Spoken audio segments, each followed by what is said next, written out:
How did you get the title Celebrity Choreographer?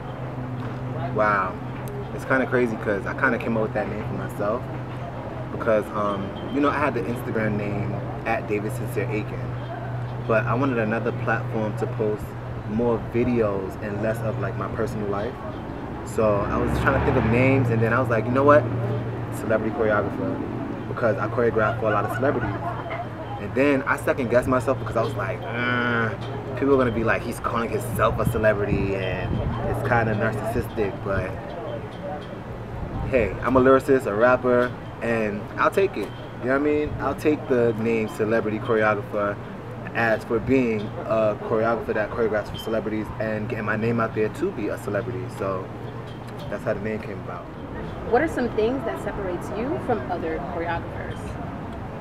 Well, one of the main things I believe that separates me is that I'm versatile when it comes to dance movement. Like, I trained growing up in ballet, tap, modern, African, jazz, hip hop. So when I choreograph, I add a lot of those elements to my movement. And also, I started out not a dancer. I was more into music, singing, and rapping. So I had 2 left feet. I had to learn how to dance. So since I learned how to dance, it's like now all those lessons, I know how to teach people how to dance. Nice. What was your first professional gig as a choreographer, and how did you get that job? My first gig as a choreographer was when I choreographed for Mr. Cheeks from Lost Boys. And I actually got that job because at the time, before the YouTube and all these social media video platforms were available, I actually had my crew Queen's Finest, and I just had this idea to choreograph to a couple of fly songs and shoot videos. This had to be like, I want to say 99, 2000. So I picked 3 artists to do. I picked Mr. Cheeks, Ashanti, and Fat Man Scoop. And I just did like a couple of their songs and put it together on a DVD. And I was just passing around my DVD, passing it around, and somehow it got into Mr. Cheeks' hands. And I was contacted to go on the road with Mr. Cheeks, and I was choreographing for him for his Lights, Camera, Action song. So, and also I got to work with Ashanti, and I didn't work with Fat Man Scoop though, but from that video, it actually opened up a lot of doors for me. So you say 99 to 2000, so it seems like you've been doing this for a while. What was one of the most memorable experiences choreography-wise, or one of the most memorable artists you got a chance to work with? Most memorable? Man, I have so many. I mean, right now it's a fight between Little Mama and Wayne Brady, I have to say, because one with Little Mama, like that wasn't my first tour, but that was one of my first tours that I went on, and we traveled so many places. She was opening for Chris Brown, so we were on the road with Sean Kingston, Bow Wow, Omarion, Lots of names. a lot of people. So that was a crazy tour, and I was on tour with a whole bunch of friend dancers, so we just had so much fun. But then the reason why I say Wayne Brady is because when I was on tour with him, I was in Africa, in Australia, so those, like, that's way memorable. Like, I was in a pit full of kangaroos, scared for my life, you know what I'm saying? But yeah, we ate alligator in Australia, and then I've been to Africa with Wayne, so it's like, it's just crazy. Like, I would say those are my most memorable times, and I was more so a dancer. I wasn't even choreographing, but I was a dancer when I got to experience that. I'm glad you mentioned Lil Mama. Are you guys related, or how long have you guys known each other? Wow, so we've known each other for a very long time. Me and Little Mama, we're not related, but it's like we're related. It's like, that's like my sister. And it's crazy because we have the same exact birthday, October 4th, and our minds just alike. We work very well together, and we think alike, and it's a lot of things that we have in common that just meshes very well. So people do think that we're either related or think we're dating or something, but that's just like my best friend. All right, back to your choreography. Who's your favorite choreographer of all time? Favorite choreographer of all time? I would have to say, I mean, I didn't get to meet him or know him because he passed. I think he passed before I was born, but Michael Peters. And Michael Peters, he's just so great. He worked with Michael Jackson, he did Thriller, and it's just a lot of things that you would watch from like back in the day that you wouldn't even know was Michael Peters, and it was Michael Peters, and it's legendary stuff, and it's stuff that people love.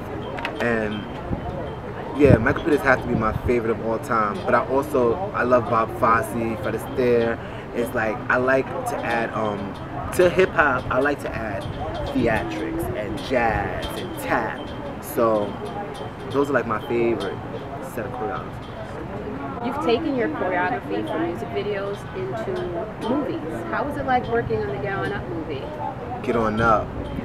Wow, Get On Up was a great experience. That was actually my first time I actually kind of shed a tear on set, because I mean it was so unreal to me.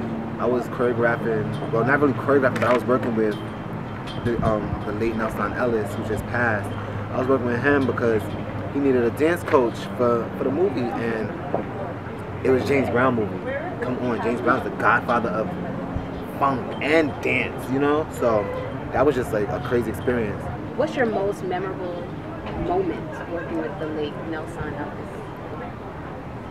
Wow, NELSAN, man, that was a good dude. Like, we had so much fun. So when we did Get On Up, I knew he was like a party style. I mean, he liked to have fun. So I'm like, yo, let's go to the club. We went to the club and we drinking a little bit at the bar, and then I'm like, yo, let's practice some of the moves. So we went to the dance floor. I told the DJ throw some James Brown. DJ threw James Brown. We started working on the moves, working on all the moves. The people that was actually at the club with us, not with us, but around, they started getting up and learning the moves too. So next day we had rehearsal. He has all the moves. Where were you when you found out about the passing of NELSAN ELLIS, and what were some things you did to cope? Wow. Well, I was actually home when I found out about NELSAN ELLIS. When I was working on the Get On Up film, me and James Brown's grandson, Jason Brown, became real cool. So he's the one that actually hit me up and was like, yo, did you hear the news? And it kind of like, it broke my heart, because NELSAN was a friend. That was somebody I looked at as a friend. Like, we would talk all the time on the phone. He would tell me about his projects, I was talking about my projects. We were talking about collabing on certain projects. So right now I'm actually still dealing with it. Like, I've been so busy just working that I didn't really get to sit down and really take it all in that he's gone. And I know that they had his arrangements in Chicago, and I'm out here in New York. So I didn't really get to really take it all in yet, but I already miss him. That was my friend. I'm sorry for your loss. So on a few music videos, I see you listed as director. Is that something that you want to get into doing a little bit more of? Yes, most definitely. I feel like a lot of choreographers are underappreciated, because it's like you go to set as the choreographer because you worked on all the dance movement and stuff, but then you're actually setting the set. You're putting the dances in place. Sometimes you're even picking where the place is. So now I fight for my director's credit. I do, because it's been a lot of sets I was on as choreographer, and the videographer would only shoot, and I would basically be running the whole day, and then they get director's credit, and it looks like it's their work when it's really my work. So I am crossing over as a director. I'm coming up with my own themes, my own videos, my own storyline. So you're gonna see a lot more of David Sincere as the director on a lot of material that I work with. Why don't you think that choreographers get the recognition that they should? I feel like choreographers don't get the recognition they should because they limit themselves. I think they limit themselves. And I guess that's because, I mean, there's so many lanes, there's so many paths in this world that you could take as any individual. So it's like, for instance, if you want to be a cop, there's many different paths or ways of life to even become a cop. And I feel like that's the same thing with a choreographer. So as a choreographer, you can either be a choreographer that just teaches dance classes, or you can be a choreographer that does movies. that fights to be a director. You know what I'm saying? So that's the difference. So I think there's a lot of choreographers that settle with being just a dance teacher or a choreographer for dance groups. But I've been there, done that. So I'm more so about theatrics, and I want to one day direct a movie. Which two artists would you want to work with right now? Why? Which two artists I want to work with right now that I haven't worked with? That you have not worked with.